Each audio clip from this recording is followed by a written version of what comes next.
Well, you're in for a treat today. We're going to be talking with Дейвид Харви on the lectures that he's given now for almost 40 years, I think, on Kапitalt. My name's Neil Smith. I teach in anthropology and geography at the City University of New York. And David's been a colleague of mine since he came here. But before that, a long time before that, more than 30 years, I was a student of David's at Johns Hopkins in Baltimore. And that's where I first became not aware of Capital as a book, but that's where I first read through it and did so indeed with David. David, what inspired you to start to want to read Capital back, presumably in the very early 1970s? It was one of those historical moments where it seemed right to do it. I arrived from England, fresh off the boat in the summer of '69. I arrived into a city, Baltimore, where in 1968 there had been tremendous eruption of violence in the city in the wake of the assassination of Martin Luther King. The civil rights questions in the city were blatant. The racism in the city was blatant. The Vietnam War was on, and all the war protests were hotting up. And it was a very, very confused time. And I remember in, I think, December of '69, Fred Hampton got assassinated in Chicago, Black Panther leader. And shortly after that, in May '70, there were the killings at Kent State. Huge student strike. Millions of students all over the country just went on strike. And then after that, there were killings at Jackson State. So this was a very, very, very upset time. And I think, for me anyway, there was also a sense that we didn't quite know how to handle, or how to explain this. And I've been sort of trained or as a sort of social scientist thinking about things, and I couldn't find a framework that would really encompass all that was going on. So I said to a few graduate students, hey, why don't we just read Capital? Since it's a book we haven't read, maybe there's something in there that would work. And so a few of us sat down and we ran on a reading group on it, and that's how it all began. And then, having done it once and completely misunderstood the book, completely misunderstood it, now I look back and I'd be embarrassed to listen to what we were saying about this book in the first, it was the blind leading the blind through this enormous text, and we didn't know what we were doing. And then we thought, well, we've done it once, we better do it again, because we obviously haven't got this quite right. But one thing I did learn at that point from that was you only really begin to understand Capital when you get to the end. It's very hard to start off with it, sort of clear kind of understanding. So the second year we decided we'd have another go at it, and we had another go at it. And then I thought to myself, well, this is interesting now. I began to see a framework emerging that could help me explain what was going on. So I thought, well, I should keep at it. And there were people around, like me, who kind of felt they needed a framework. And so, step by step, I started to say, well, I'll do this every year. And of course, one of the things that happens when you do that is that you suddenly find yourself called a Marxist. I had no idea what a Marxist was, and I really didn't, care too much initially, but suddenly, just because you're reading the book and taking it seriously, and you want to know more about how to understand the world through these lenses, you suddenly find yourself in this political corner, and after a bit you say, oh, well, I guess if that's who I am, then that's who I am, so. Right. Well, I think it might be useful if, since the lectures are coming, if you gave us a bit of an overview, a bit of a discussion of what you think are the high points of the chapters in Volume 1 of Capital. One of the things that I think is really good to do, and one of the reasons I've got a great deal of pleasure out of teaching this course this way, is that many people have taken courses where they've done a little bit of Marx, a little bit of Weber, Durkheim, this kind of stuff. They've read excerpts from Marx or something like that, but they've never actually read it as a book. And it is a fantastic literary construction. So one of the things that I really want to highlight is what a good read it is. Once you get past the difficulties of the language and grappling with all these kind of concepts and so on, it's a really, really dynamic piece. It flows very well. And it flows from the beginning point, which is just about a simple idea of a commodity. You go into a supermarket, you find a commodity, you buy the commodity, you take it home, you eat it or wear it or whatever. And just beginning with that thing which we all know about, it takes you step by step by step. It's right the way through, unraveling how a capitalist economy works. And then it builds around that sort of insights, stunning insights as to why we have unemployment, or why there is a struggle over time. Why is it that capitalists are always trying to snatch time away from you? Why do we live a life where our world is kind of orchestrated around a certain kind of concept of temporality, and what the oppressions are which exist with all of that? So I think it's incredibly revelatory in what it does.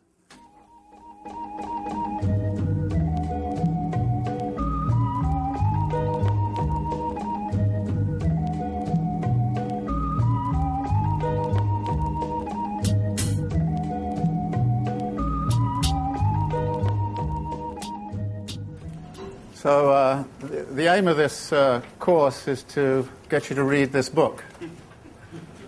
And to do it as well as you can in Marx's own terms, which may sound a bit ridiculous because since you haven't read the book, you won't know exactly what his terms are. But one of his terms is that you read. And therefore, you'll get a lot more out of this class if you read the assigned readings before you come to class than if you just come along and listen. And there's another reason for that, which is that you have to struggle always with understanding something.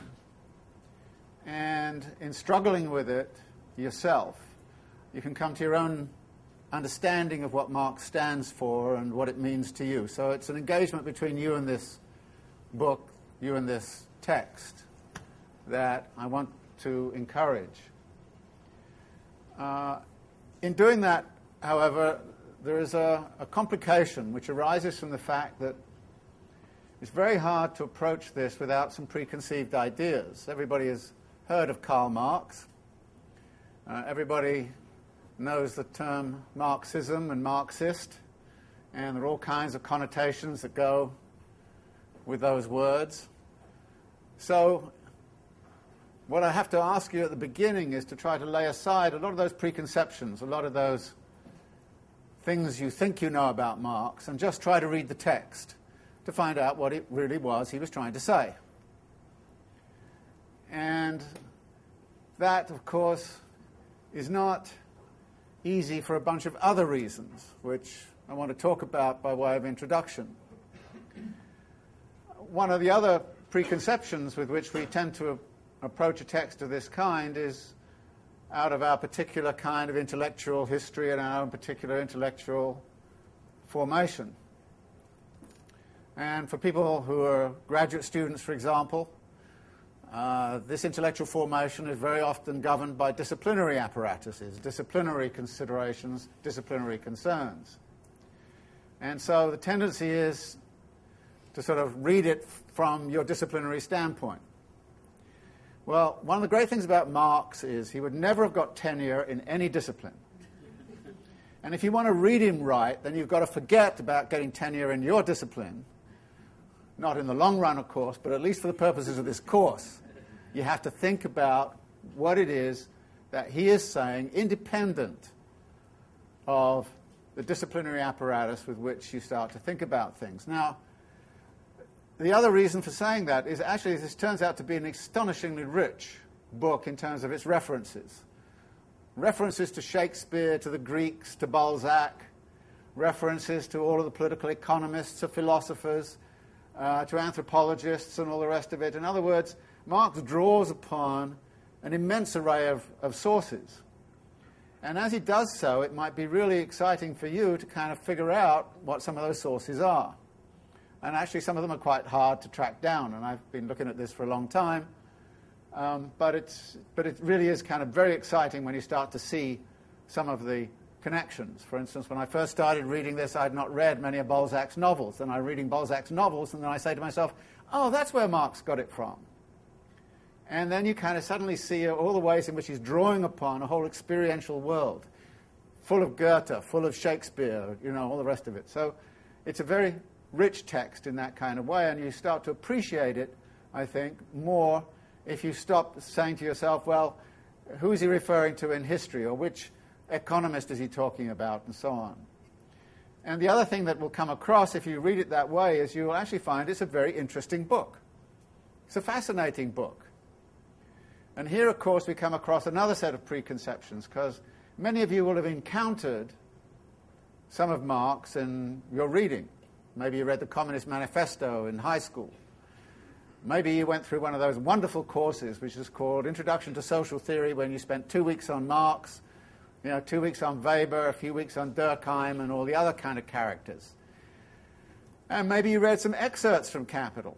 But reading excerpts from Capital is entirely different from reading it as a book, because you start to see these bits and pieces that are excerpts as somehow or other playing into a much grander and broader narrative. And what I think I would like you to really try to get out of this is some sense of what that grander narrative is and what that grander conception is, because that is, if you like, how Marx, I think, would want to be read. He would hate it if somebody said, hey, you've got to excerpt this chapter, or you've got to do this chapter, and you can understand Marx that way. And he would certainly hate it if he knew he was being given 3 weeks in an Introduction to Social Theory class. And I think you should hate that too, because you get a certain conception of Marx from that, which is radically different from the kind of conception you get from reading a book like Marx's Capital. Now, the other thing that happens, of course, from the disciplinary standpoint is that very often people start to reorchestrate their understandings around that disciplinary standpoint. That is, you say, well, I'm not a good economist. I don't get the economics in here at all, so I'm not going to be bothered to follow the economic argument. I'm just going to follow the philosophical argument. And actually, it's very interesting reading Marx from that perspective. Now, I've taught this course now every year since 1971, except one. Some years I've taught it twice. Some years I even taught it 3 times.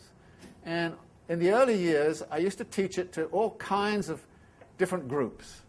One year it was the whole philosophy department from what was called Morgan State College at the time, Morgan State University. Another time it was all the graduate students in the English program at Johns Hopkins. Another year it was economists and this kind of thing. And actually what was fascinating to me was each time you read it with a different group, they saw different things in it. And actually I learned a great deal about the text from going through it with these very different disciplinary groups. Sometimes it drove me crazy, but I learned a great deal. One year, for example, I ran it with a group of people from the comparative literature program at Johns Hopkins, about 7 of them. And we got on to chapter 1, and we spent the whole semester on chapter 1. It drove me nuts. I was saying, look, we've got to get on to the working day, and things like that, very important issues of this kind. And they'd say, no, we've got to get this right. We've got to get this right. What does he actually mean by value? What is actually this money commodity? What is fetish about? What is this really all about? And it turned out that, and I said, well, why are you doing all of this? And they said, well, they're working very much in the tradition of somebody I'd never heard of at the time and thought was obviously an idiot because he was producing this kind of thing. It was a man called Jacques Derrida, who spent a lot of time at Hopkins during the late 1960s, early 1970s, and so actually was very influential in the comparative literature program. Now, one of the things I actually afterwards thought about this was what they taught me was to pay very careful attention to Marx's language. What he says and how he says it and what he means and what he's missing out. And that is also terribly important.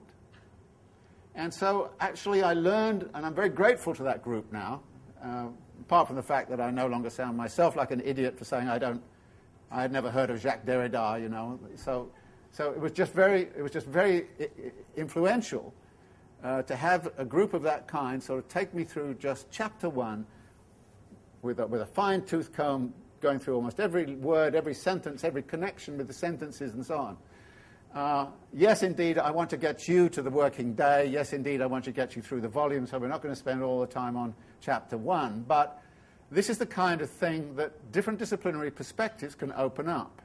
Because Marx actually wrote this text from those many different standpoints that I've indicated. And I think that we have to recognize how those different standpoints intersect within the text.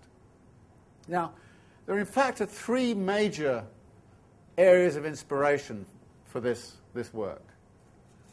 And they're all powered forward by a deep commitment on Marx's case, in Marx's case, to critical theory, to a critical analysis.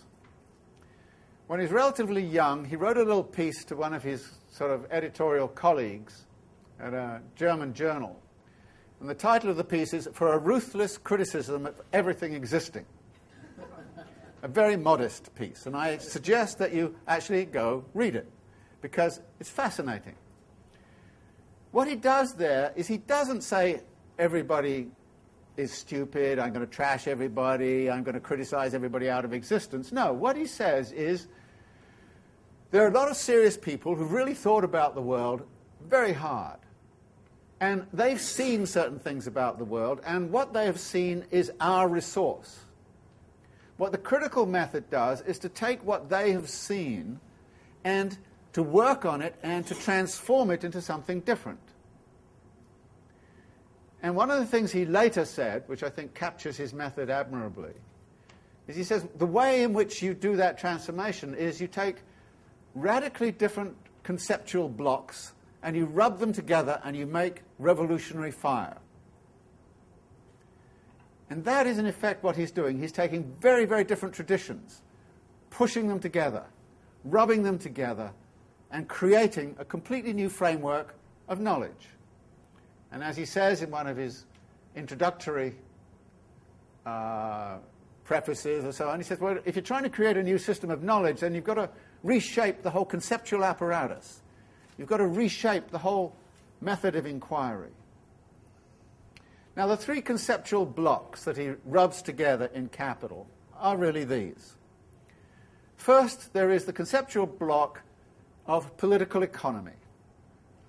18th century, early 19th century political economy. This is mainly English, not solely English, but it's from Locke and Hobbes and Hume to, of course, Adam Smith and Ricardo and Malthus and a host of other figures like Stewart and minor figures. And he subjected all of these people to a deep, deep criticism in 3 volumes called Theories of Surplus Value. He didn't have a photocopying machine and he didn't have the web and all those kinds of things, so he laboriously copied it up by hand, long passages from Adam Smith, and then wrote a commentary on them. Long passages from Stewart, long sort of commentaries on them. In fact, what he was doing there was what we now call deconstruction. And one of the things I learned from going through Theories of Surplus Value was how to deconstruct arguments this way. And in fact, what he does is to say, Adam Smith makes this argument. What is he missing out? What is the absence? What is the missing piece in this that really helps pin it all together and, when we put it in there, transforms the argument? So political economy is really quite strong as one of the pieces in the story.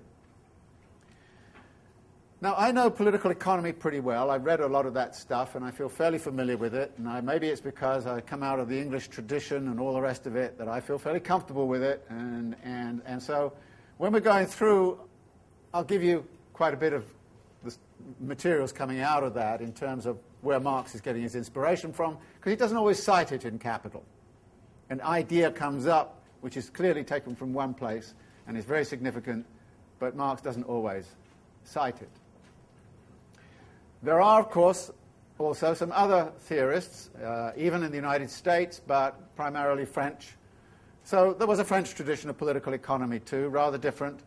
So Marx makes reference to that. But that is one, if you like, one of the big areas of his discussion. The second area is German classical critical philosophy, which stretches back to the Greeks. Now, Marx wrote his dissertation on Epicurus, so he was very, very familiar with Greek thought. And, of course, the way in which Greek thought came into the German philosophical critical tradition, Spinoza, Leibniz, and of course Hegel and many others, that kind of tradition is also extremely significant. And so in many ways he's using German critical philosophical tradition in relationship to political economy. He's putting them together. And he also drew heavily, in lots of ways, upon Kant. So that tradition is also very significant. I'm not very familiar with that tradition. I'm not deeply trained in that tradition. So those of you who have a deeper training in that tradition than I do will probably spot things that I'm going to miss. This is one of the things I learned when I worked with a group of philosophers who were steeped in Hegel and all that kind of stuff, so I got a very Hegelian kind of view of how Marx is proceeding. I know some of it, but I'm not so strong on it as I would want to be. And I had to say, early on, I had some sympathy with the British economist Joan Robinson when she said she really objected to the way in which Hegel was putting his nose in between her and Ricardo in Marx's work. I had a very sympathy with that. And so some of the problems I have with sort of becoming familiar with Hegel, I have some sympathy with. In fact, I jokingly say, and I probably shouldn't say it and I'll upset all the Hegelians around, actually one of the best things about reading Hegel before you read Marx is it makes reading Marx pretty easy. So get yourself a dose of Hegel before you do Marx and then everything will be okay. The third tradition that he uses and appeals to a lot is the utopian socialist tradition. Now this is primarily French, although there's Robert Owen and some of the British, and of course Thomas More in the British tradition, who crops up every now and again in the text. But the big socialist thinkers, there was this tremendous burst of utopian thinking in the 1830s and 1840s in France. People like Etienne Cabet, who created the group called the Icarians that came here and settled in the United States after 1848. Proudhon, Saint-Simon, Fourier. Marx was very, very familiar. He spent some time in Paris, very familiar with their works. And if you read the Communist Manifesto, you find that he's a bit frustrated with their works. He doesn't like the way in which the utopians are actually configuring some ideal society over there without any idea of how to get from here to there. For Marx, what he wants to do is to try to convert the socialist project from a utopian socialist project into a scientific socialist project. But in order to do that, he just can't take English empiricism, English political economy, those kinds of things. He has to recreate, reconfigure what scientific method is all about. And his scientific method is therefore predicated very much on this interrogation of, if you like, the mainly English tradition of classical political economy, with the mainly German tradition of critical philosophy, with, if you like, the utopian impulse, asking what is communism, what is a socialist society, how can we critique capitalism, as, if you like, the third strain which is impelling him forward. Now, I'm pretty familiar with the French socialist tradition, particularly of that period, and the utopian tradition of that period, and have even written about it. So I'm, I've read a lot of those people like Fourier, Saint-Simon, and Proudhon in particular, and I think actually what happens is that Marx often draws from them more than he wants to acknowledge. Since he'd kind of wanted to distance himself from that overt utopian tradition that was there in the 1830s and 1840s, in which he in many ways saw as part of the chronic failure of the revolution of 1848 in Paris. Since he wanted to distance himself from all of that, what he did was to say, okay, I'm not going to acknowledge them very much at all, but in fact he makes a great deal of use, particularly of Saint-Simon, but also, by negation, Fourier. In fact, a lot of his ideas are kind of the negative of Fourier. But so you can't really understand him without understanding who he's negating, and he's negating Fourier in the same way that he negates several of the political economists kind of outright, particularly Malthus, who he had a particularly hard time accepting. So those are, if you like, some of the main threads that come together in this book. I suggested, however, that we should be reading it in Marx's own terms, but that also poses a whole set of difficulties. And Marx himself was aware of this. He interestingly commented in one of his prefaces, and particularly the preface to the French edition, when there was a suggestion that the French edition should be brought out as a serial. You know, and the French like to publish things as feuilletons. That's sort of a paper comes out and it's the first 2 chapters, then another next week, sort of a serialized kind of publication. And what Marx writes, this is in 1872, he says, "I applaud your idea of publishing the translation of Capital as a serial. In this form, the book will be more accessible to the working class, a consideration which to me outweighs everything else." That is the good side of your suggestion. But here is the reverse of the medal.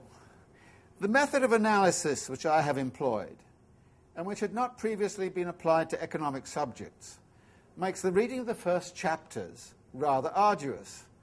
And it is to be feared that the French public, that will include you, always impatient to come to a conclusion, eager to know the connection between general principles and the immediate questions that have aroused their passions, may be disheartened because they will be unable to move on at once. That is a disadvantage I am powerless to overcome, unless it be by forewarning and forearming those readers who zealously seek the truth. There is no royal road to science, and only those who do not dread the fatiguing climb of its steep paths have a chance of gaining its luminous summits.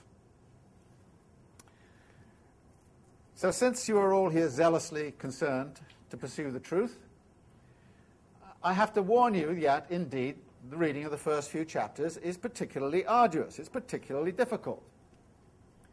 And there are a number of reasons for that.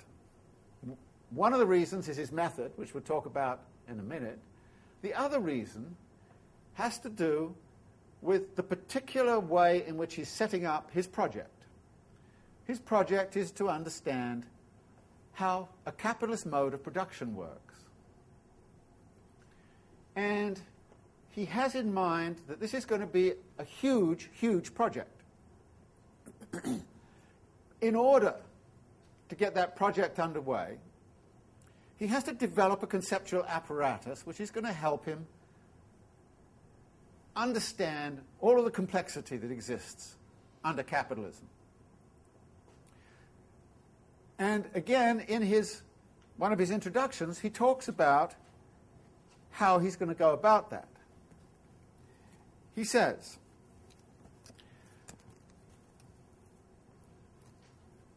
the method of presentation, and we're now dealing with the method of presentation.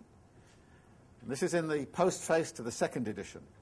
The method of presentation must differ in form from that of inquiry. The latter, that is, the process of inquiry, has to appropriate the material in detail to analyze its different forms of development and to track down their inner connection. Only after this work has been done can the real movement be appropriately presented. If this is done successfully, if the life of the subject matter, that is, the capitalist mode of production, is now reflected back in the ideas, then it may appear as if we have before us an a priori construction.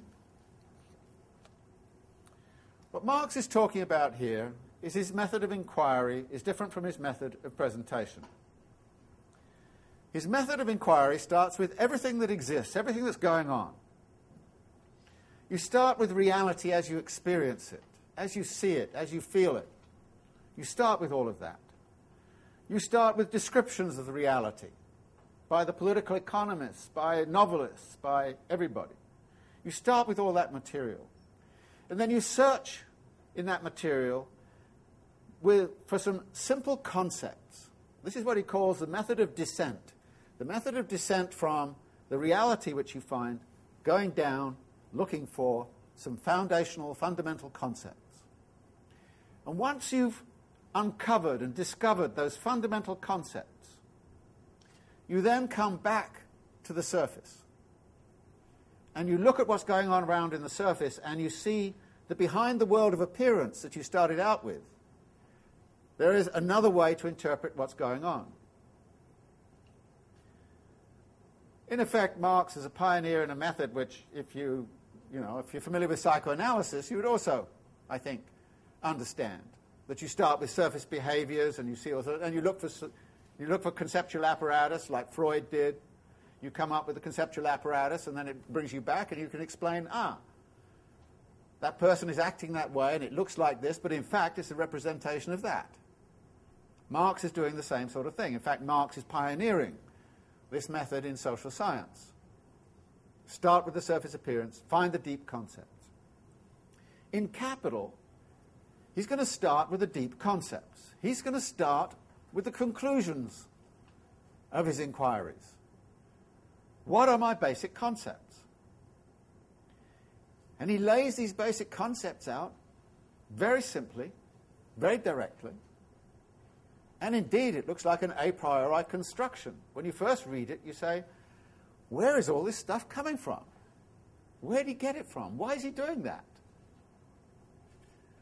And half the time, you have no idea what he's talking about with these concepts. But then, bit by bit, as you move on, you start to see how these concepts are illuminating things going on around us. So after a while, you start to say, so that's what value theory really means. That's what the value argument is all about. That is what this fetish is really all about. That is what these concepts are doing for me. But in effect, you only understand how these concepts work by the time you get to the end of the book. Now, that's a very unfamiliar strategy. I mean, we're familiar with strategies where people hammer into you, get the concept straight, and then you go on to the next one. It's like you build brick by brick by brick by brick. Marx is more like, dissecting an onion. I use this metaphor, it's an unfortunate one, because as somebody pointed out, when you dissect an onion, it usually reduces you to tears. But what he does, in effect, is to start from the outside of the onion, go to the center of the onion, find out what makes the onion grow, and then come back to the surface. So you only understand, at the end of the day, what he's about when he comes back to the surface. And his argument about what makes it grow, and when you start from the inner and you work outwards in these sort of layers, and that's what you do, you perpetually enrich the concepts. Something that seems like a very stark and very abstract concept gradually gets richer and richer and richer as you go on. It's an expansion of these concepts.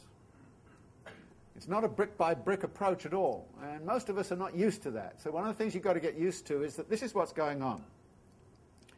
And what that means for you is you've got to hang on like crazy through the first 3 chapters at least, because you probably not really get the sense of what it's all about very well until you get further on down into the text, and then you start to see how these concepts are working and and then, if you like, the proof of the pudding is in the eating, that by the time you start to actually derive some of the consequences that Marx lays out, then, of course, you get somewhere.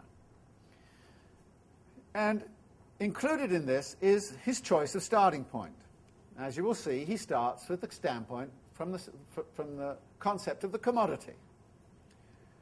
Now, this is a very strange starting point. I mean, most of you, when you think of Marx, will think of phrases like, all history is the history of class struggle. So you think, well, Capital should start with class struggle. I don't know, it takes to about page 300 before you get to any class struggle in Capital. Very frustrating for those of you who kind of really want to get in there and think about the class struggle. Why doesn't he start with money? Actually, in his early preparatory investigations, he wanted to start with money. But then he found it was more and more impossible to start with money. Why didn't he start with labour?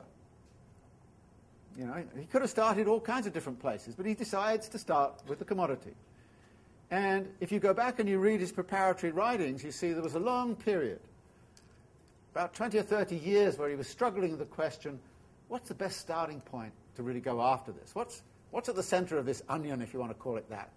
When I analyze it, really allows me to understand how the whole thing works. And he decided to start with the commodity. It's an arbitrary starting point.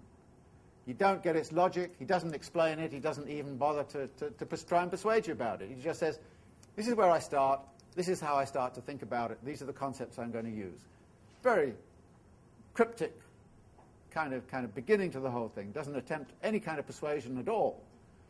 And at that point you kind of say, well, you know, since there's no justification for this, why don't I lay the text aside? Then the thing starts to get a little complicated.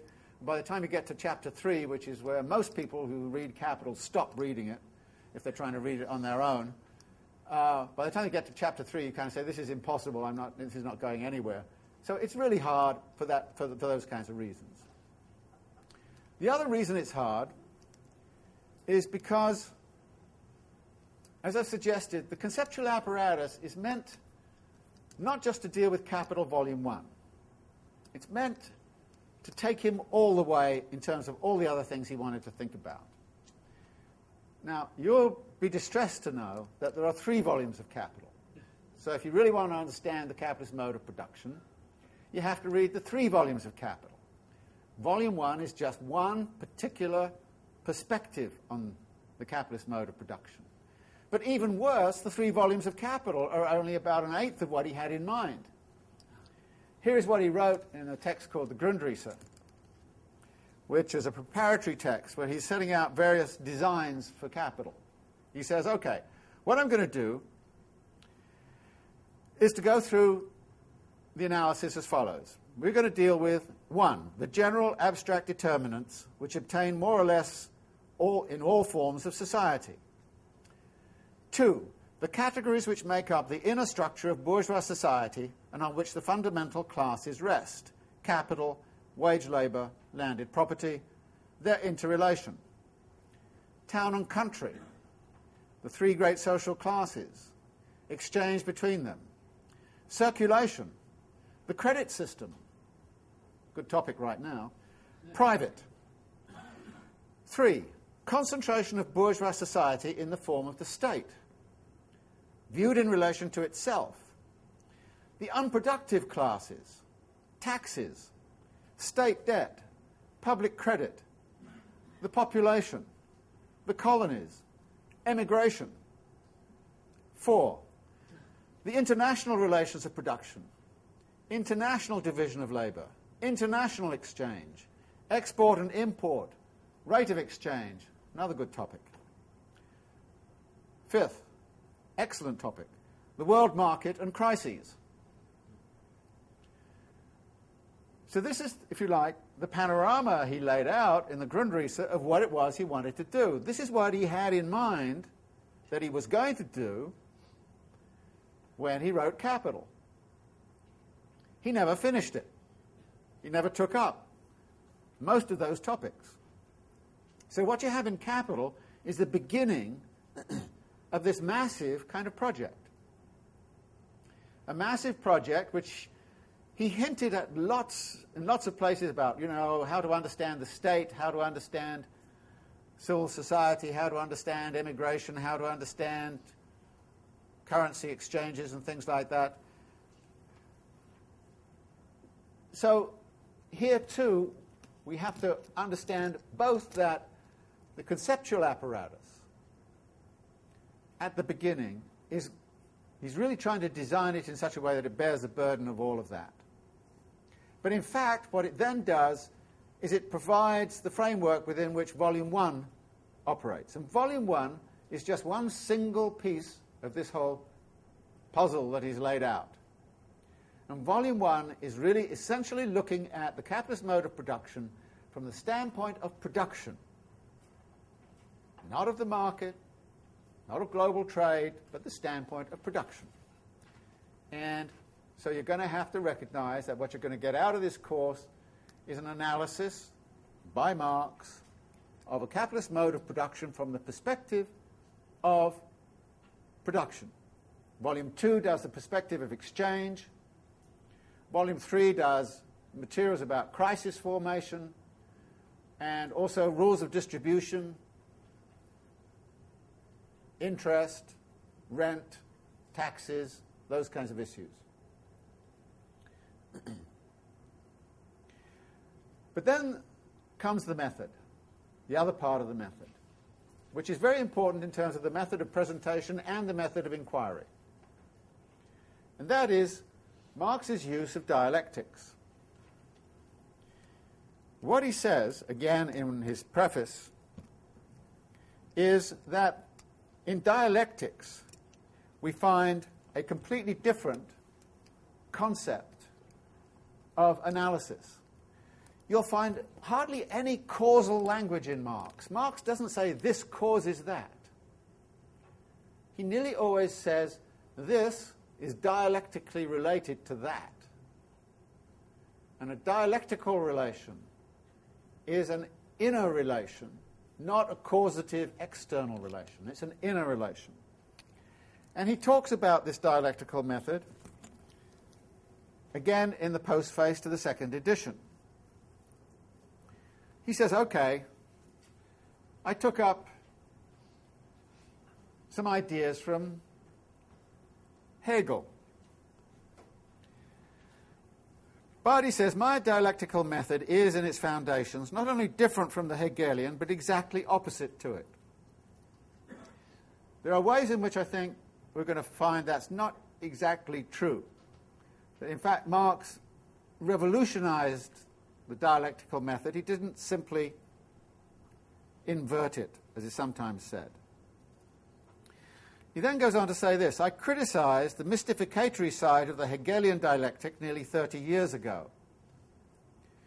And what Marx is referring to here is his tract called A Critique of Hegel's Philosophy of Law, Critique of Hegel's Philosophy of Right, whichever the title is. And I think that critique played a very foundational moment in which Marx defined his relationship to the Hegelian dialectic. So he goes on talking about this mystificatory aspect and the way in which this mystified form of the dialectic, as purveyed by Hegel, became the fashion in Germany, and why it was that he had to reform it in such a way as that it could take account of every historical developed form as being in a fluid state, in motion. And he had to refigure it so that it could grasp the transient aspects of a society as well. And he then goes on to talk about this as being, this dialectical method does not let itself be impressed by anything, being in its very essence critical and revolutionary. Now, what he's talking about here is he's going to use a version of dialectical method to establish relations between elements within his system. But he's going to do it in such a way as to capture fluidity and motion. Marx, above all, is incredibly impressed with the fluidity and the dynamics of capitalism. Now, this is very weird because Marx is often talked about as if he is a static, structural analyst. The weird thing is when you read Capital, you realize he sees the motion. He sees the movement all of the time. He's constantly talking about that movement, and that movement is a dialectical movement. So one of the ways in which also you have to read Marx in Marx's own terms is to try to grapple with what he means by dialectics. Because the problem is he never wrote a tract on dialectics. He never said, okay, this is my dialectical method. There are hints of it. If you really want to understand his dialectical method, you read Capital. That's the best place to get it. And when you've read Capital very carefully, you will come out with a sense of how dialectical method works. But again, this is going to be a bit confusing because you're probably not yet used to dialectical reasoning, and the curious thing about academia is the more well-trained you are in a discipline, probably the less used you are to dialectical method. In fact, young children are very dialectical. They see everything in motion. They see contradiction everywhere, and they're quite contradictory about everything, and every contradiction goes into everything else, and your kids say all kinds of wondrous contradictory things to you, and you kind of say, now you've got to stop thinking about that. You have to think rationally. And you kind of say, so you actually, we train people out of being good dialecticians almost from the, day two. But in fact, dialectical method is intuitively very, very powerful. And in a sense, what Marx is doing is recovering that incredibly intuitive dialectical method and putting it to work both in terms of an analytic schema, as we will see, but also in terms of understanding that everything is in process. Everything is in motion. Everything is defined in those terms. He doesn't talk about labor. He talks about the labor process. Capital is not a thing. It is a process. It is in motion. Value does not exist unless it is in motion. When things stop, value disappears, and the whole system comes tumbling down. And those of you who remember very well what happened in the aftermath of 9/11 was things stopped. Motion stopped. Planes stopped flying. You couldn't get through the bridges. Everything. And in 3 days, suddenly everybody realized that capitalism would collapse if things didn't get in motion again. So suddenly, Giuliani comes on and says, for God's sake, get out your credit cards and go shop. Go back to Broadway. Go back and do this kind of stuff. Go back. Bush even appeared on a TV ad for the airline industry saying, get back and start flying. Get back in motion. In other words, capitalism is, as Jack Kerouac would say, sort of perpetually on the road. And if it's not always on the road, then it's nothing. So Marx is incredibly appreciative of that, and it's very strange to find him so often depicted as this static figure who's got it all worked out. No, it's in motion, it's changing, it's perpetually in motion.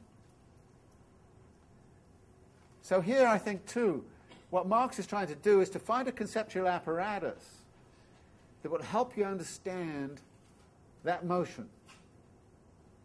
And so some of his concepts are formulated in such a way that they're about relations, they're about transformative activity.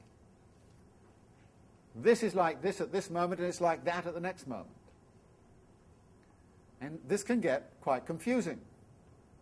But what he's trying to do is to get behind the confusion, come up with a conceptual apparatus, a deep structure, if you like, which is going to help you understand all of that motion which is going on around us perpetually. And particularly the way in which motion is actually instantiated within a capitalist mode of production. So one of the ways in which I think you have to try to understand Marx is by appreciating his dialectical method. Now, there are a lot of people, including many Marxists, who really don't like his dialectics. There's a whole sphere called analytical Marxism, for example, which kind of says, all of that dialectics, they actually like to call themselves no bullshit Marxists, because they just basically say all that dialectics is just BS. And then there are actually other people who want to somehow or other take something that's very dialectical and turn it into a causative structure.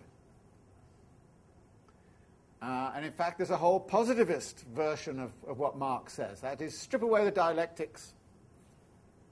Now, this may be perfectly correct. I mean, I'm not making an argument saying, the analytical Marxists are wrong. I'm not going to make an argument that kind of say the people who turn it into a kind of positivist mathematical model are wrong. Maybe they're right. But what you have to do, if you're going to understand Marx's texts in Marx's terms, is you're going to have to grapple with the dialectic. And it's fine afterwards if you want to say Marx is wrong, the dialectic is wrong, I don't like it, it doesn't work, and this kind of thing. That's fine. But before you say that, you've got to understand what it is and how it's working. So part then of what we want to do is to spend some time recognizing that dialectical aspect of Marx and seeing how it works. Now there's one final point before we get to a break. I've asked you to try to read Marx in Marx's own terms, but obviously I'm your guide, and so you're going to read it with my help, and my terms are going to be very important. So one of the things I wanted to say here is that, of course, my interest in urbanization, in uneven geographical development, and imperialism, and all those kinds of things, that my interests have actually become very, very important in terms of affecting the way in which I read this text. In other words, I've been through 30-odd years of a dialogue between me and this text. And one of the reasons I like to teach it every year is every year I say to myself, how am I going to read it differently this year? What about it will strike me that I didn't notice before? And new things strike me because new events crop up. That is, history and geography change. And so there are certain things which arise, and I kind of come back and I look at Marx and say, well, does he have anything to say about this? And sometimes you find something really acute which he has to say about it. Sometimes not at all. So I've been through a long dialogue, and I use this way of thinking, many of these conceptual apparatuses, all of the time in the work I do. And in the process, of course, I've changed the way in which I understand the text. I suspect that if you had a recording of this class 25 years ago, you'd find me saying very different things from what I'm saying now. And that is, for a variety of reasons, both the historical climate has changed, the intellectual climate has changed, all sorts of issues have cropped up which didn't exist before, therefore you read it in a different way. Interesting point. In one of the prefaces, Marx talks about that process, about how bourgeois theory understood the world in a certain way, and then history moved on to make that theoretical formulation redundant, and that therefore ideas had to change as circumstances change. Or ideas had to be reconfigured. So you're going to get some of my reading in it too. And there's no way you can avoid that. But at the end of the day, what I want you to do is to come to your own reading of it. That is, engage with the text in terms of your experience, both intellectual, social, political, and have a good time talking to the text and letting the text talk to you, and appreciating the way in which Marx tries to understand the world. Because, above all, I think this text is a wonderful, wonderful exercise in seeking to understand what appears almost impossible to understand. So from this standpoint, you have to engage with the text. And okay, I'm going to be in your way a little of the time, but I hope not too much, because at the end of the day, it's your business to really translate what is going on in this text into meaning in your own life.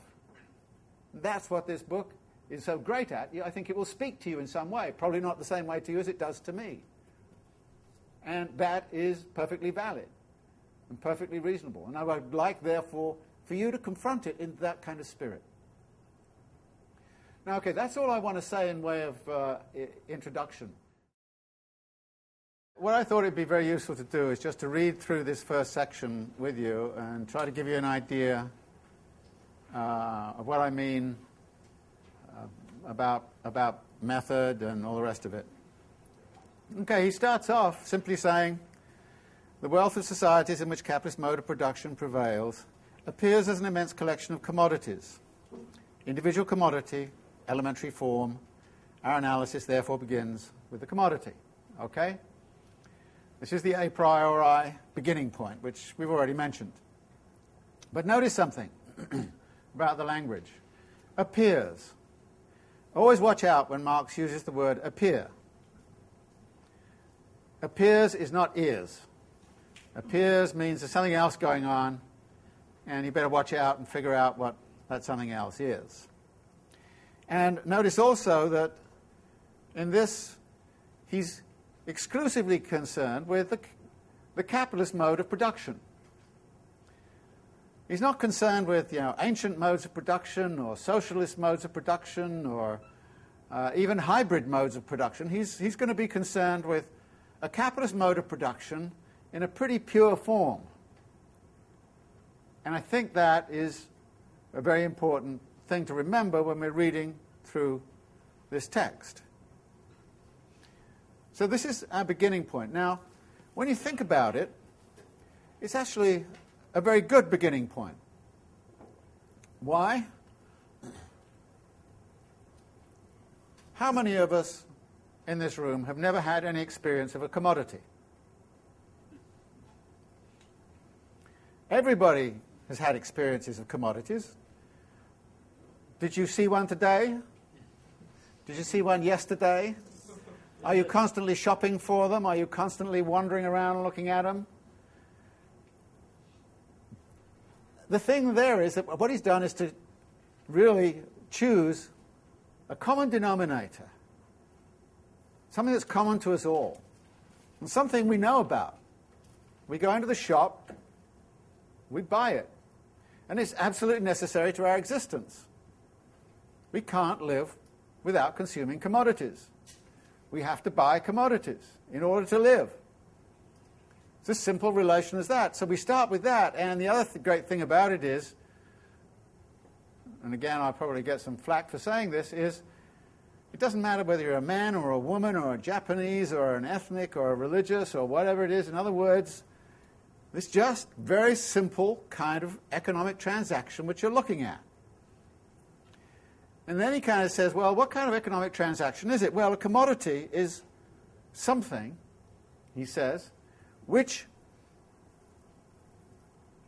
meets a human want or need. And he says, I'm not interested, and this is the cryptic form of it. He says in the next paragraph, okay, something external to us, which we then make ours in a way. And it satisfies human needs of whatever kind. The nature of these needs, whether they arise, for example, from the stomach or the imagination, makes no difference. In other words, he's not really interested in psychologizing about it. He's laying all that aside, saying, I'm not really interested in why people buy commodities. They can buy it because they want it, they need it, they desire it.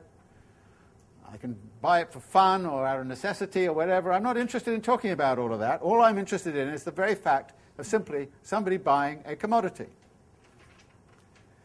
And he then goes on and says, well, look at this. How many commodities are there in the world? Well, there are millions of them, all made up of different qualities, and we all kind of assess them in terms of different quantitative measures.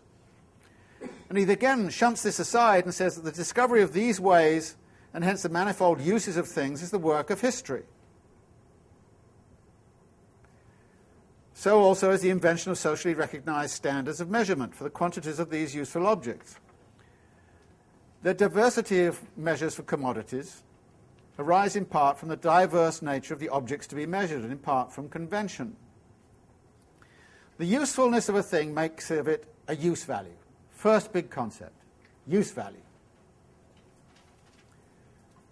It's useful to you. I'm not interested in discussing how it's useful to you. I'm not interested in discussing the history of use values or anything of that kind, or the way in which they're measured, this kind of thing. All I'm interested in is the concept of use value. Notice how he's abstracting very fast. And he talks in one of the prefaces about the problem for a social scientist like himself is that you can't go into a laboratory and isolate things and run experiments. So what you have to do in order to run an experiment is to use what he calls the power of abstraction. And you see immediately the commodity is central. I'm abstracting from human wants, needs, and desires. I'm abstracting from any consideration of the specific properties of things. And I'm just going to home in on the fact that, in some sense, this commodity has something called a use value. And this then immediately leads him into, down the bottom, about the middle of the page 126, he says, in the form of society to be considered here, i.e., within a capitalist mode of production, they are also the material bearers of exchange value. Again, watch this word bearers. A commodity is a bearer of something, is not to say it is something. It is a bearer of something which we've yet to define. And how do we think about it? Well, when we look at exchange processes, geographically, temporally, what we find is an enormous kind of process of exchange, of market exchange. We see different ratios occurring between shirts and shoes, depending upon the time, depending upon the place. We see different quantitative relations between bushels of wheat and pairs of shoes and tons of steel and that kind of thing. So at the first sight, what we see in the realm of exchange is exchange values which are incoherent. They're all over the place. As he says, exchange value appears to be something accidental and purely relative. And consequently, an intrinsic value, i.e. an exchange value that is inseparably connected with the commodity inherent in it, seems a contradiction in terms.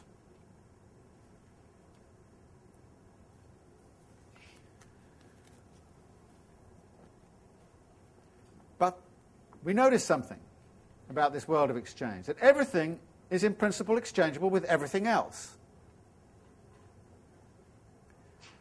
And what this immediately implies, as he says on page 127, is that you're always in a position, having exchanged something for something else, to then exchange what you have just got for something else. In other words, you can just keep on exchanging. So a thing can keep on moving so that it can be exchanged for all the other commodities at some point. And if that is the case, he then says, on 127, it follows from this that, firstly, the valid exchange values of a particular commodity express something equal. And secondly, exchange value cannot be anything other than the mode of expression, the form of appearance of a content distinguishable from it. That is, if I have a commodity in my hand, I can't dissect it and find out that element inside of it that makes it exchangeable with something else. No. It is exchangeable for something else, and I can't find out what makes it exchangeable just by looking at the commodity. I have to look at the commodity in motion. This is where we start to get in motion, in movement. I have to look at it, and as it moves, it's obviously expressing something about exchangeability, a commensurability in exchange. It means that all things are commensurable in exchange. Why are they commensurable, and what is that commensurability made up of? Where does it come from? How is it defined? And the commodity is the bearer of that something. But it is not inside of the commodity. It is borne by the commodity. It's a relation inside of the commodity, not a material thing. And he then goes through corn and iron and gets into one of his geometrical examples, but says, crucially, right in the middle of the page, each of them, as far as it is exchange value, must therefore be reducible to this third thing, whatever it is. And this common element cannot be geometrical, physical, chemical, or other natural properties of commodities, he says further down the page. Now, we're hitting something here which is rather significant. Now, Marx is often depicted as a sort of a grubby materialist. You know, everything has to be material. But here, what we're seeing immediately, he's not talking about the materiality of the thing at all. You can inspect the materiality of the commodity all you like, and you won't find out the secret of its commensurability and its exchangeability. You won't find it.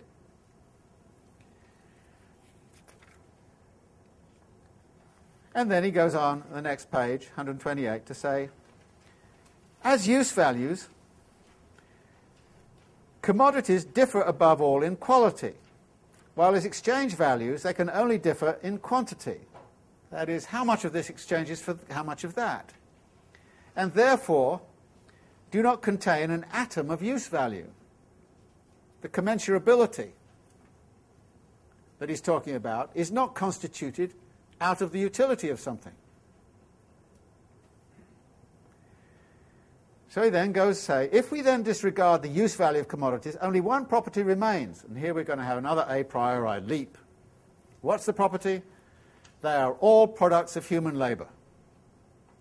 That is what they have in common. And what exchange values are, and use values are bearers of, is that quality of being products of human labour. But he then immediately goes on to say, what kind of labour is it? Well, it can't be based on the fact that if I'm lazy and I take, 15 days to make a shirt, then indeed you should pay, the equivalent should be 15 days of your labour. When I can find somebody who's made a shirt in 3 days, I would change it. I would exchange with somebody for 3 days' labour. So he says, for the bottom of that passage, they can no longer be distinguished, but are altogether reduced to the same kind of labour, human labour in the abstract. Boy, this is moving very fast, very cryptic, right? Use value, exchange value, human labour in the abstract, and here it comes.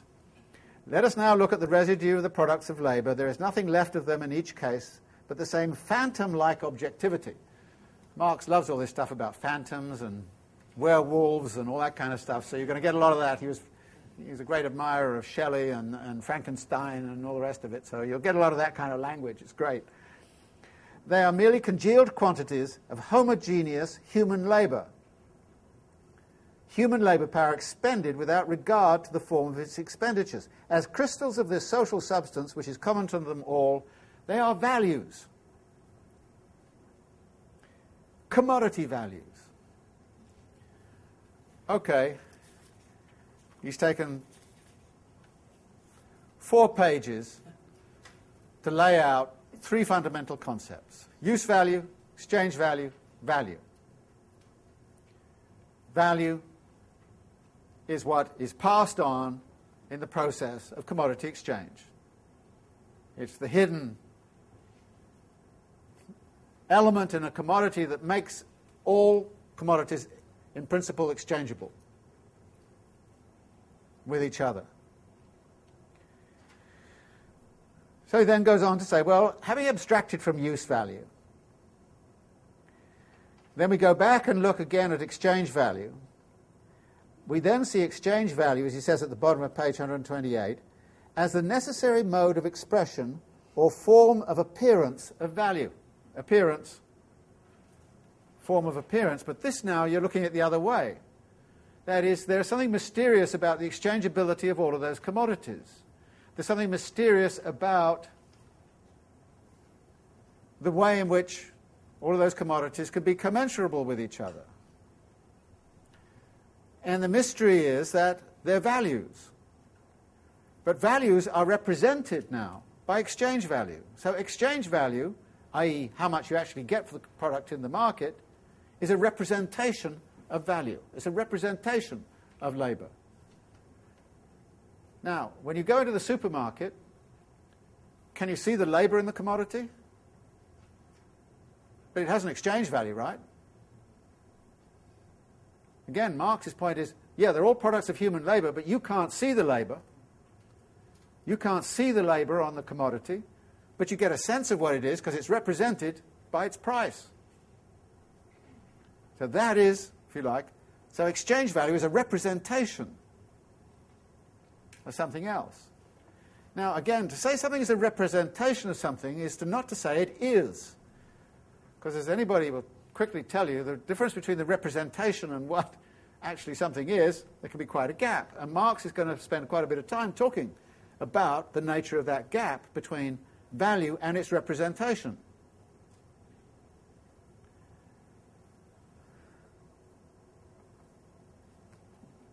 So, top 129, he says, a use value or useful article therefore has value only because abstract human labour is objectified or materialised in it. Objectified. Again, a very important kind of concept. A process, in fact, a labour process, becomes objectified in a thing. This is an idea that's going to become very important in Marx. You have a thing, and then there's a labour process. What's the relationship then between the process and the thing? This is going to come up again and again and again in the text. Process isn't things. The thing is a representation of the process. If you want a simple example of that, if I set an examination right now and made you write out a little paper as to what these concepts mean, and then graded you, I'd be grading you on the thing. What would it have to do with the process that's going on in here? And you might feel very, very, outraged that I graded you C or D or F or something like that because you haven't quite got it yet, when in fact you're struggling in the process. The intellectual labour process of trying to command what the hell is going on in this text is a very important thing. But if I try to test it as a thing, and actually education is full of this kind of problem. Education is about a process. It's about people learning things. It's about process, thinking, all this kind of stuff. And we're constantly testing how good people are in terms of that process by the things they make. Dissertations, essays, papers, multiple choice questions, all the rest of it. So what Marx is doing here is to say, well, the representation, i.e. the exchange value, is something which you can really, you really see, but it's representing something which is value. And as we will see, value is always in motion. And that means that a process is objectified in a thing.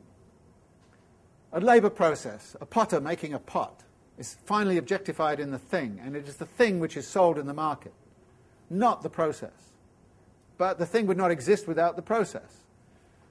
So the process has to be objectified. I mean, there are some people who'd love to write a dissertation without ever actually producing the thing. You can come in and say, oh, the process is great. Oh, yeah, okay, PhD immediately. But of course, no, you've got to objectify it. And as everybody knows who's gone through this to some degree, you can have great ideas and think it's fantastic, but when you try to objectify it on paper, you say, good God, what nonsense this is. And so you've got to... So Marx is talking about that relationship. But that's implied in this, immediately in this notion of objectification. Human labour is objectified or materialised in this thing called a commodity. But then inside of that thing, the quantity is measured by the duration of the labour which is put into the thing. And that itself has measures, which he said, scale of hours, days, etc. Again, there's a reference here, coded reference if you like, to the way in which the capitalist mode of production sets up a certain notion of temporality. Time. How does capitalist mode of production structure time? And Marx is going to make an argument and say, well, you've got to understand a lot of it has to do with the fact that time is money. Time is connected to value in a certain kind of way, and therefore even our measures of time start to take on a certain kind of allure simply because of the way in which a capitalist mode of production works.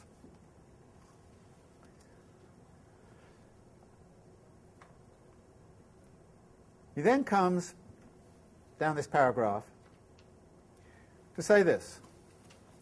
I'm really looking at the total labour power of society, which is manifested in the values of the world of commodities. Now, where does this society exist, and where does this world of commodities prevail? Here you're not looking at just one particular place. You're actually looking at a global situation. The world of commodities. Where is the world of commodities right now? It's in China, it's in Mexico, it's in Japan, it's in Russia. It's a global thing. And he's looking at society, in a sense, the whole of the capitalist world. So he's looking at the notion of labour, and the measure of value, if you like, is going to be judged against that whole world. It's not the specific activity of a particular labourer in a particular place and time. No, it's a whole world. A global situation, even at this point. And actually, there's a brilliant sort of description of globalization, if you want to call it that, in the Communist Manifesto, where Marx talks about the impulsions of the bourgeoisie to create the world market and the consequences of making that, in which old industries get destroyed, new ones get created, there's tremendous kind of fluidity. So Marx is writing this in a context where the world was opening very fast, through the steamship and through the railways and all this kind of stuff, to a global economy. And he understood very well the consequences of that, which meant that value was not something that was determined in our backyard, but was something which was determined in the world of commodities. And the result of that is that we end up, as he says, each of these units, that is of homogeneous labour power, each of these units is the same as any other, to the extent that it has the character of a socially average unit of labour power and acts as such. And here comes the crucial definition. Socially necessary labour time is the labour time required to produce any use value under the conditions of production normal for a given society and with the average degree of skill and intensity of labour prevalent in that society. This is his first cut definition of value. Value is socially necessary labour time. Now, one of the reasons I think Marx thought he could get away with this very cryptic presentation of use value, exchange value, and value was because anybody who read Ricardo would say, yeah, this is pure Ricardo. And it is pure Ricardo with, however, one exceptional insertion. Ricardo used the concept of labour time as value. Marx uses the concept of socially necessary labour time. And you should immediately ask yourself the question, what is socially necessary? How is that established? He doesn't give any answer to it here, and you only begin to get the sense of the answer to that when you're way on the way through Capital. In other words, what Marx has done here is simply set up the Ricardian conceptual apparatus, repeat it, and in a sense say, Ricardo missed something out. It is not adequate to call value labour time. We have to insert that question mark, what is socially necessary labour time? How is it determined? Who determines it? And that is the big issue. And I would submit, actually, it continues to be the big issue in global capitalism. Who and how is value established? I mean, we all like to think we have our own values and all this kind of stuff, and everybody likes to go on talking about, values. But Marx is kind of saying, look, there's a value which is being determined by a process that we do not understand. And it's not our choice.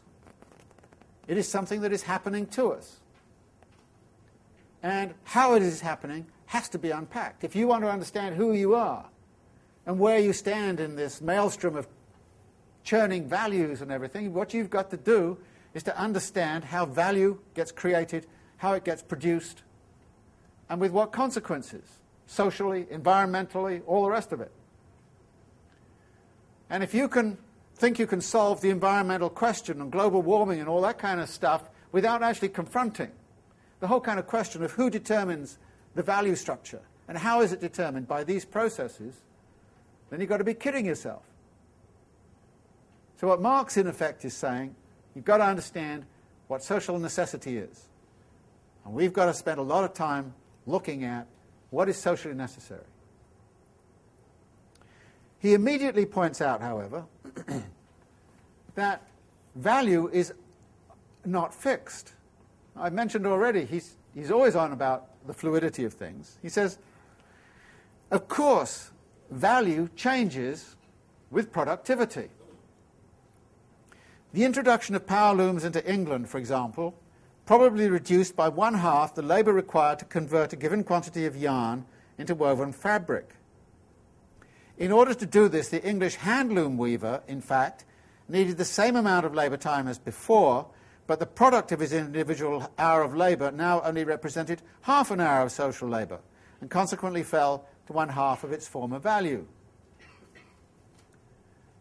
Okay, so value is, in the first instance, extremely sensitive to revolutions in technology, revolutions in productivity. And much of capital is going to be taken up with a discussion of those revolutions in productivity, those revolutions in value relations. Which leads into the conclusion then, on bottom of 129. What exclusively determines the magnitude of the value of any article is therefore the amount of labour socially necessary, or the labour time socially necessary for its production. There's your definition. The individual commodity counts here only as an average sample of its kind. And then he reiterates, and you often find Marx doing this, by the way. He repeats himself.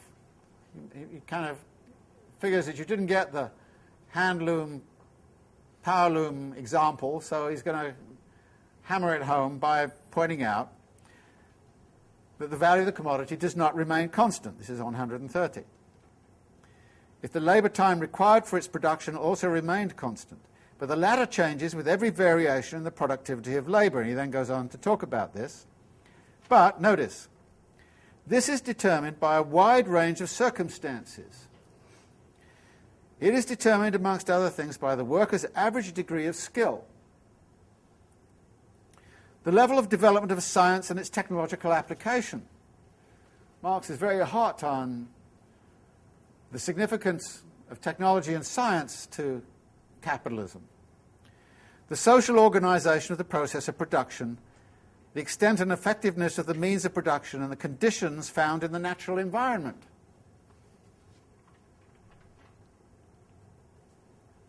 Vast array of elements which can impinge upon value. Transformations in the natural environment mean revolutions in value. Technology and science, social organisation of production, technologies, all the rest of it. So, in fact, we've got value which is subject to a powerful array of forces, and he's not here attempting a definitive categorization of all of them. He just simply wants to alert us that this thing we're calling value is not constant. It is subject to perpetual revolutionary transformations.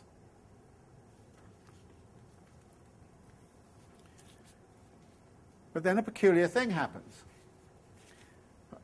Right last paragraph, 131. He suddenly says, a thing can be a use value without being a value. Okay, we can all agree on that. We breathe air, and so far we haven't managed to bottle it, although we're beginning to, I guess. So,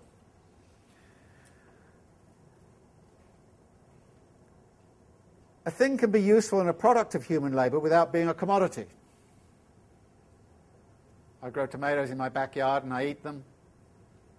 Lots of people, even within capitalism, actually produce a lot of things for themselves.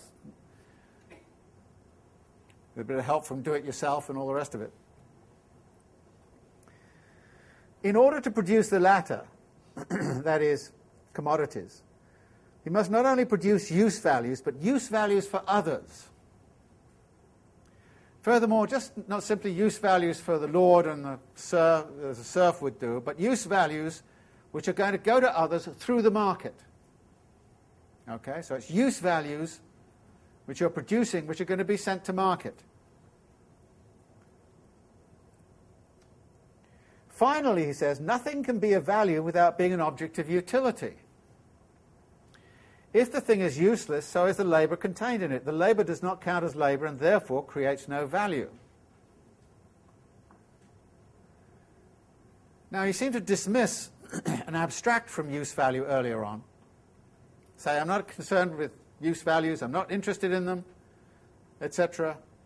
I abstract from them, I get to exchange value, and that gets me to value, but now I've got value, but now I'm saying, it doesn't matter what kind of labour went into something. If somebody doesn't want it, if it doesn't meet a human want, need, or desire, then it ain't value. So value is also dependent upon it being a use value for somebody, somewhere. You have to be able to sell it. So what he's done is to suddenly bring back use value into the idea of value. Now, there's a very interesting kind of little bit of a structure that goes on here. It goes like this. And this is what I would like you to do at the end of almost every section you read. Think about how the conceptual apparatus is constructed and how it hangs together. What we've got here is something that goes like this. We've got the commodity. And we said, actually, the commodity has a dual character. It has a use value.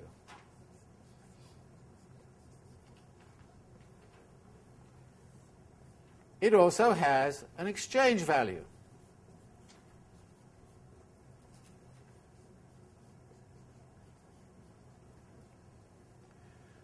Exchange value is a representation of something. What is it a representation of? It's a representation of value. But value doesn't mean anything unless it connects back to use value. What is value? Socially necessary labour time.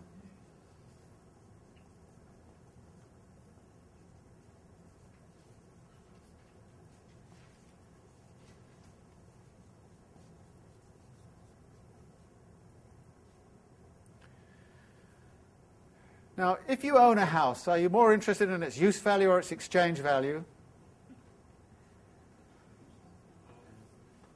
Yeah, you're interested in them both. You'd like to have your cake and eat it, right?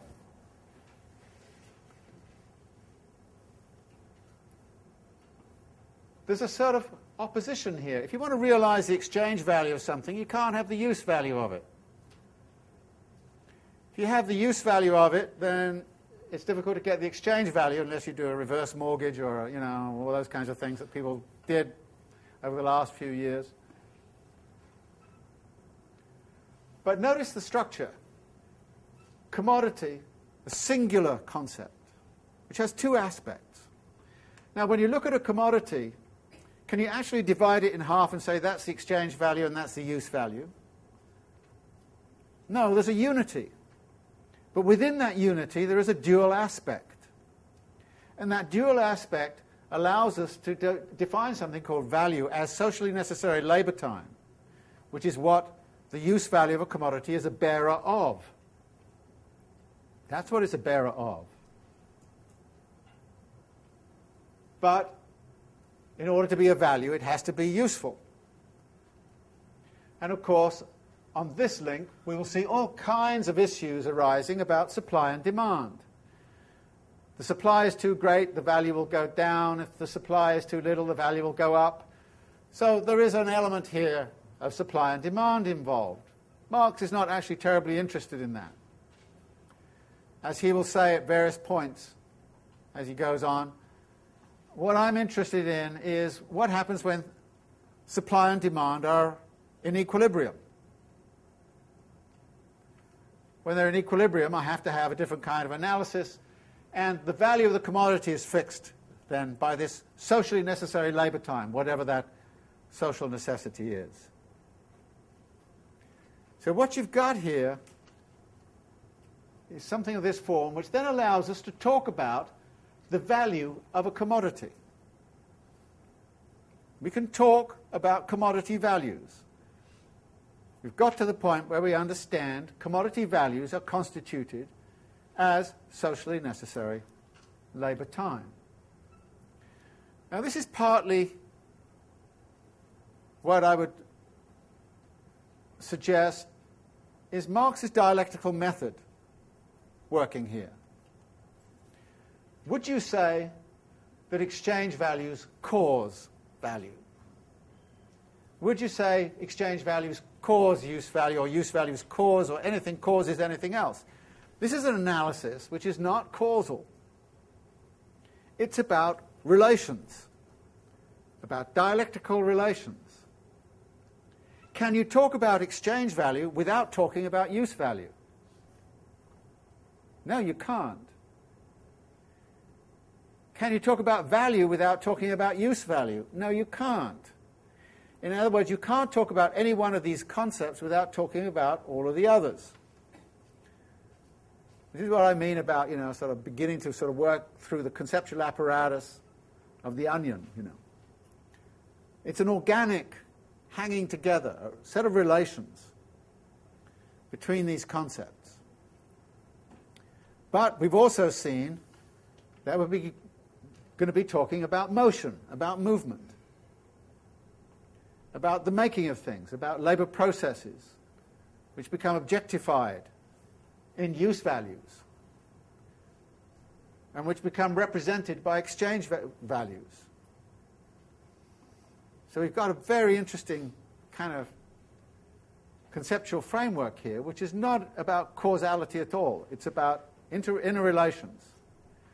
And by understanding them, you start to see also certain tensions. I've already mentioned that, yes, it would be very nice to have use value and exchange value at the same time. But a lot of the time, we're faced with a difficult choice. Do I have the use value, or do I realize the exchange value? Or do I give up the exchange value and get the use value? And those are the daily decisions we have to make when we go into the market, right? Do I give up the exchange value, money, for this, or do I not? Do I hang on to the money, or what do I do? So Marx has set up something which is explaining something, already. And even as he explains it, however, he's not saying, well, this caused that. So it's not a causal analysis. This is what I'm beginning to what I want you to start to think about as a dialectical mode of argument, which is already revealing something about the kinds of choices you make when you go into the supermarket and the kinds of things you see in the supermarket. You're going to get a representation of human labour in the supermarket. You're not going to see the human labour, you're going to get a representation. You're going to have to deal with the representation as it is objectified and as its value is represented. And then you have to make a decision about use and exchange value.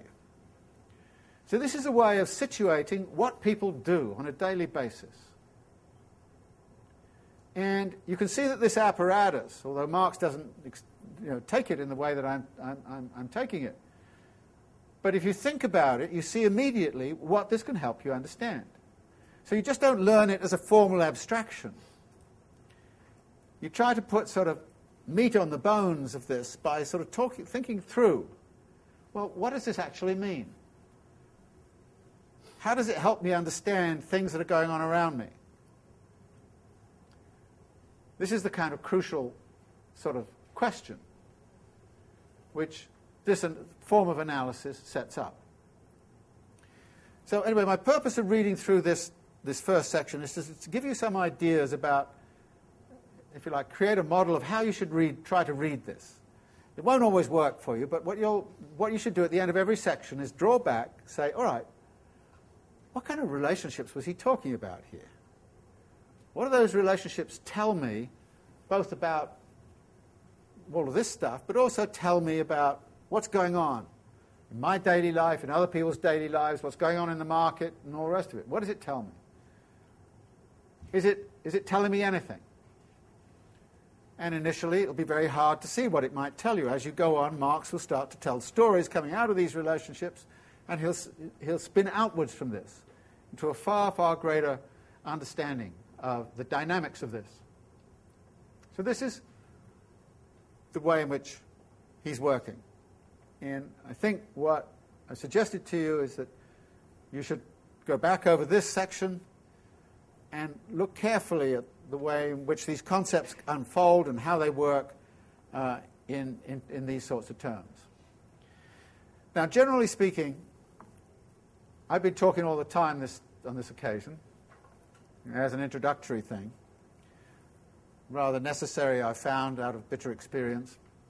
But I would like actually to try to get you to engage a little bit, so in future, precisely because you've read the text very carefully in advance, you'll doubtless come with all kinds of questions in your mind.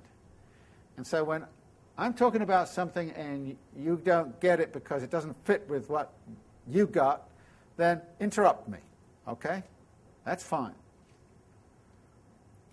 But interrupt me about the text. As he says about this in his introduction to the French edition, people very often want to talk politics. In here, I love to talk politics. But sometimes if you talk all politics, you forget the text. And actually the politics of this class is to get you to read the text and understand the text. If we want to discuss politics, we go down to O'Reilly's bar on 35th Street afterwards and discuss as much politics as you like over several beers, and that's part of the joy of this course. But this is in here we want to try to keep it with the text, but there are instances of the sort that I sort of indicated here where people may have a particular kind of experience which actually is illuminated by the framework of analysis, and that's extremely helpful.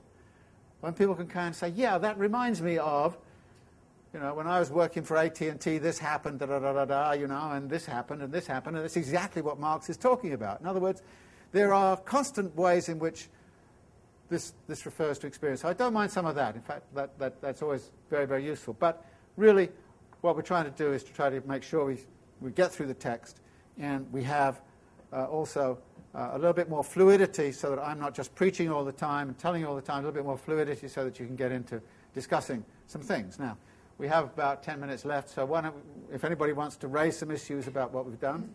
Jessica.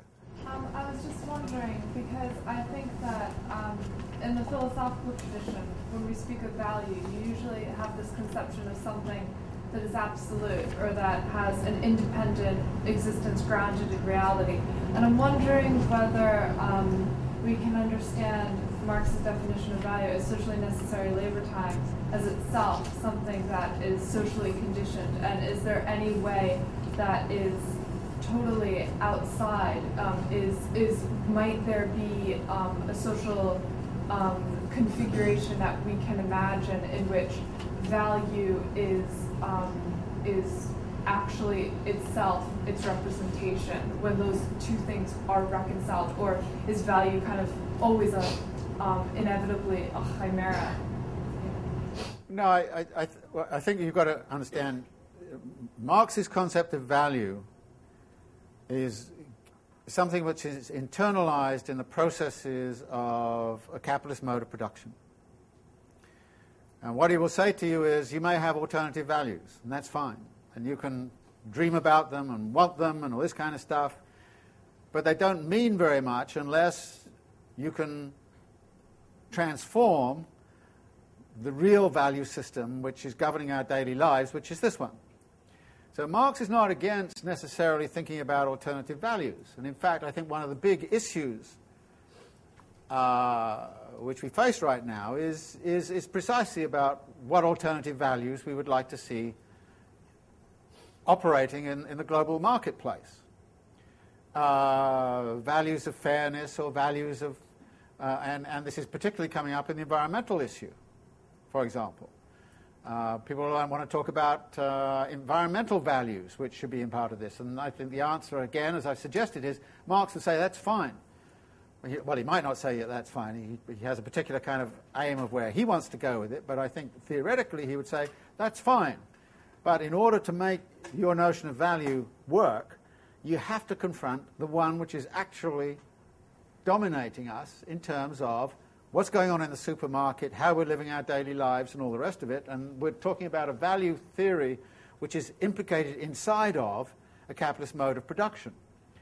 Now, there's been a categorical mistake in many instances, precisely because value is located in relationship to labour and labour processes, that there's been a lot of thinking in socialist societies of taking Marx's labour theory of value also almost as a normative device to think about how socialism should work. But this is not what Marx is saying. He's saying value is inherent within a capitalist mode of production. And we have to come to terms with what that value is. Now, there are alternative value theories. And, you can philosophize about them and think about them and worry about them socially, politically, all the rest of it. But his point is, as I've suggested, you've always got to come back to confront this one, because this is very basic to how capitalist mode of production works. And if you want to instantiate a different set of values, then you've got to overthrow a capitalist mode of production.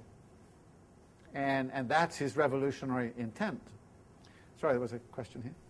Yeah, I just was wondering if you could talk a little bit about how we should think about objectification, because I know the preconceived notion I bring to it is much more static in terms of as labor is objectified, it moves away from the laborer, and there's this separation. How can I think about that in terms of more process-oriented? Well, again, the thing is not is not a. For instance, just to give you an example, let's suppose the labour produces a house. Okay, the labourers have produced the house, move away from it, but maybe other labourers move into it. And then there's the issue of, is that house then fixed forever in terms of its value? Well, given the way he set it up, the answer is no. Because let's suppose there are revolutions in technology which suddenly make housing production much easier. Then you can go away from, I don't know, shanty towns to sort of housing of a different kind, and therefore there's a dynamic involved in this. And therefore, this gets back to the fact that something like a house has a use value, and the use value remains a long time, and you can still trade its exchange value, so it has a residual exchange value. So that you can. So again, there's a dynamic here. So it's not. So the thing and the qualities of the thing are not fixed. In fact, again, there's a lot of dynamism in it. But again, Marx, by and large, is not going to be concerned about that in Capital. He's going to sort of say, okay, I'm going to assume it's fixed for the moment. But nevertheless, what he's saying here is, watch out. It's always in motion. It's never fixed. It's always changing. It's a dynamic concept, not a static one. And the objectification is there, but again, the meaning of the objectification itself changes over time and according to place. So, there are all those elements within it. Yeah. Does the particular vision of the capitalist world that Marx deals with diverge? I mean, obviously diverges somewhat from ours in modern day, but specifically with the way laws and, create a proprietary, like only certain companies can make one thing, and then, corporations sort of dominate the scene. It's not a free market, protectionist laws, changing trades. Does that affect the value as being purely about the socially necessary labor time? Well, that's one of the questions which you have to ask about what is socially necessary labor time. How is it determined? To what degree is there monopoly power in the market which is determining it? To what degree is there imperialist politics which is determining it? To what degree is there colonial enslavement which is determining it? In other words, those are open questions. And Marx is very much open to discussing those sorts of questions in principle, but again, what we're going to look at is Marx's conception of a pure capitalist mode of production, which in many ways, as we will see, is guided by the vision of classical political economy. In other words, classical political economy assumed there were going to be perfectly functioning markets and the state power was going to be out of the way and there's going to be no monopoly. So Marx tends to say, okay, let's assume that the classical political economists are correct and that's how the world is. And we will see examples where that presumption gets him into difficulties. But actually there's nothing in this conception that says you can't consider all of those things, because, for me anyway, the category socially necessary is something which is perpetually open. It's constantly changing. What is socially necessary now, as opposed to what was socially necessary in 1850? It's very different. And so, you know, I would want you to think about this as having a flexible reading of this, but realize that Marx is using it in a very specific way, in a very specific situation, for very specific purposes. Yeah. Does socially necessary imply the amount of labor required for a laborer to reproduce him or herself? Socially necessary can include that kind of question.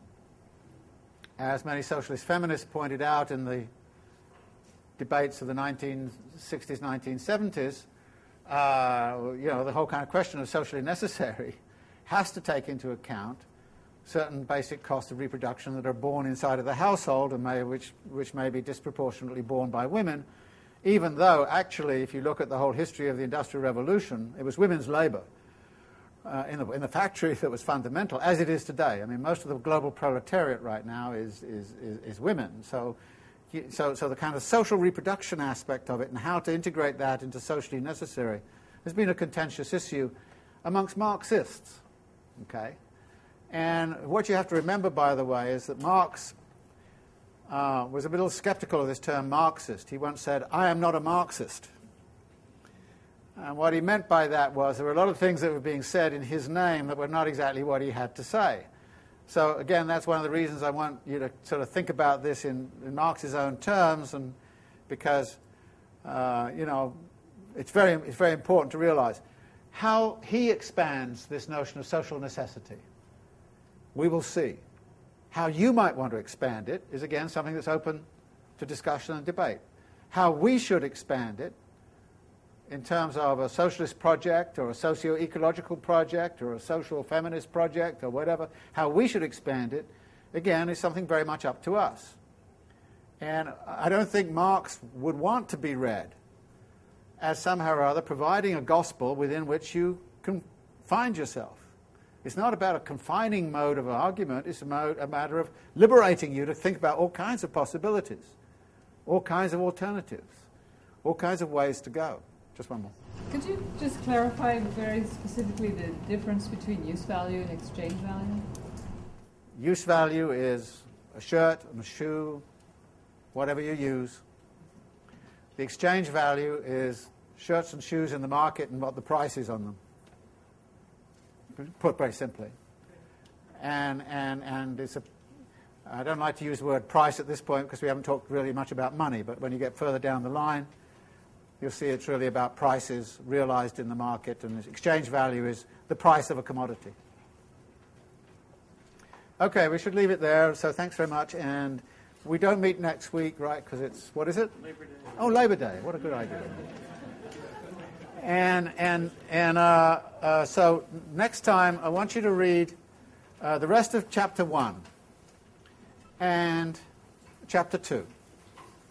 So we want to get to the end of Chapter 2. Chapter 2 is pretty short.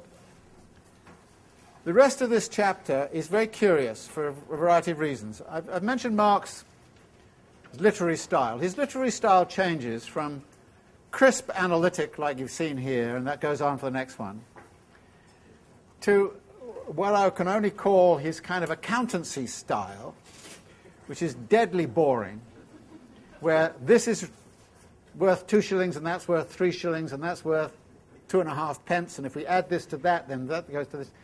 Deadly boring. So the third section is rather long and rather boring, of that style, and he could have done it much quicker, in my view. But it has some very important insights in it. But you're going to find yourself struggling.